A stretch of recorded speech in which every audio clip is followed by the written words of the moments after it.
Hello and welcome back. I'm Gayatri from Culinary Nirvana, and today I'm going to show you how I make my tea. The reason for this video is every time I post my tea stories, I get a few messages, and the recent request was how to make tea in this Le Creuset coffee press. I have to say, I don't use this that often. I usually use this kettle, which has this strainer, which is somehow fallen off. I bought this kettle 6 or 7 years ago in Japan, so this comes in handy. Before I get to the tea part, I usually make my teas this way because I'm not a milky chai drinker. I do not like milk. I don't like the smell, and I don't like the texture, the milky texture. Given that said, once in a while, once in maybe 6 or 7 months, I like to have, if it's cold outside, which never happens in Singapore, but if it's cold, I like to have that thick cup of chai. So this is how I usually make my tea almost every single day, by brewing or steeping the tea leaves. So now let's talk about the tea leaves. I like to make my own tea blends, as I have mentioned a lot of times. And in here, there are four types of tea leaves. So I'm not very sure whether you can see it, but this brown one is the orange pekoe. This green one is the Darjeeling first flush. Um, this black one is the second flush, Darjeeling second flush. And the grainy bits are Assam CTC. Yeah. What I do is I use 1.5 teaspoon for 1 mug, big mug of tea, because that's what I like to do.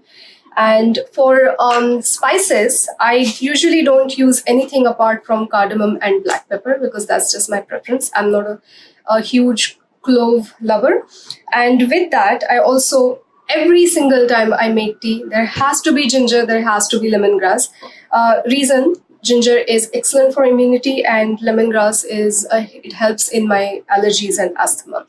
So what I've done here already, I have pounded those, all of them together, and I'm going to add those in this Le Creuset coffee press.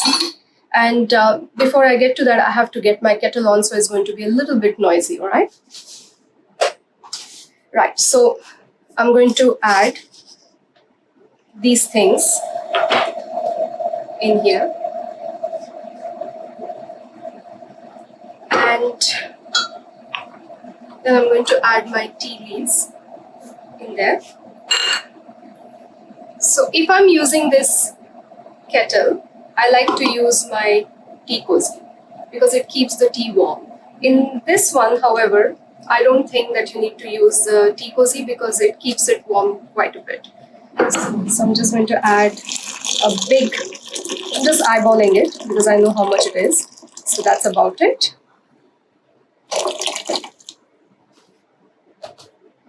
And I just like to keep this one on like that, if you can see.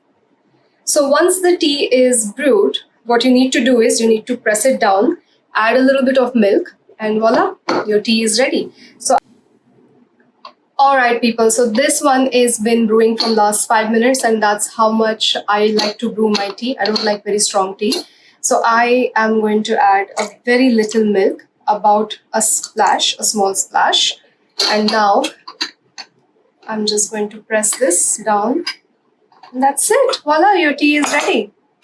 I like to just give it a little bit of shake. And that is my freshly brewed tea. And I'm not very sure whether you can see the color. Okay, maybe you can. Ah. Okay, this is really stupid.